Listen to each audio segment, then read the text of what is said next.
grew up in Clanton, Alabama. I was born in Selma, Alabama. I came home from church one Sunday when I was 5 years old, and I played a hymn I had heard at church. It was "O Worship the King." And for some reason, I gravitated to the black keys instead of the white keys, not knowing they're more harmonic. A little tip for anyone, if you play on the black keys, you won't sound bad. And my brothers walked by and they said, you should give him lessons. And so the rest is history. I've played my whole life, but I've played on 5 continents. I went to Juilliard. I started to Samford University in Birmingham, Alabama when I was 12. And I went to university and to high school at the same time. I've never really known anything else. I've just always been good at the piano because God gave me a gift, and you just have to practice about 10 hours a day to make that gift sound good.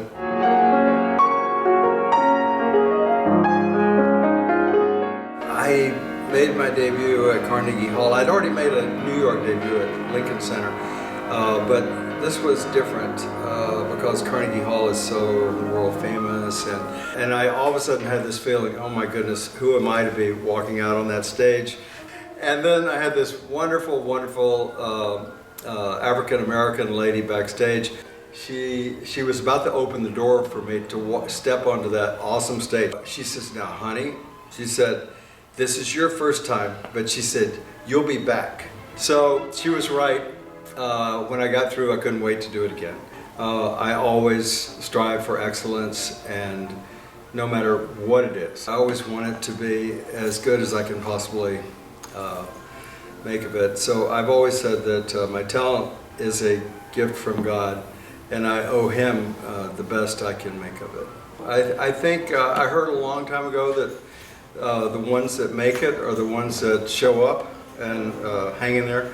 So I always remember that. When I play, I go into another zone, I can tune out the world, so I'm very aware of that. I often will think of a certain person and play to a person.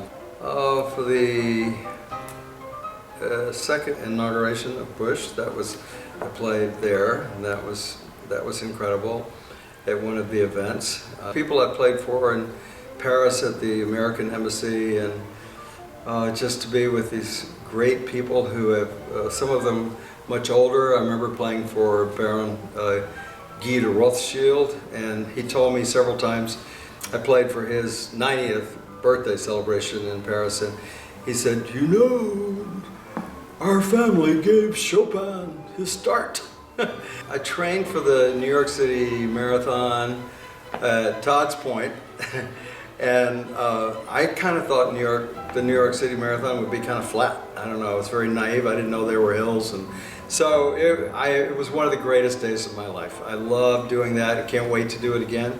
Make sure that it's a passion, drive to not only just be good at whatever your gift is. If I'm sitting in a concert playing a piece by Billy Joel, I'll give it every bit as much importance as I would a piece by Chopin or Brahms or Beethoven or whatever. I think whatever I'm playing at the moment, I'm serious about it, and I always try to play from the heart. I have a very blessed life, and I am so enormously grateful for my gifts, so the least I can do is to give it all I have.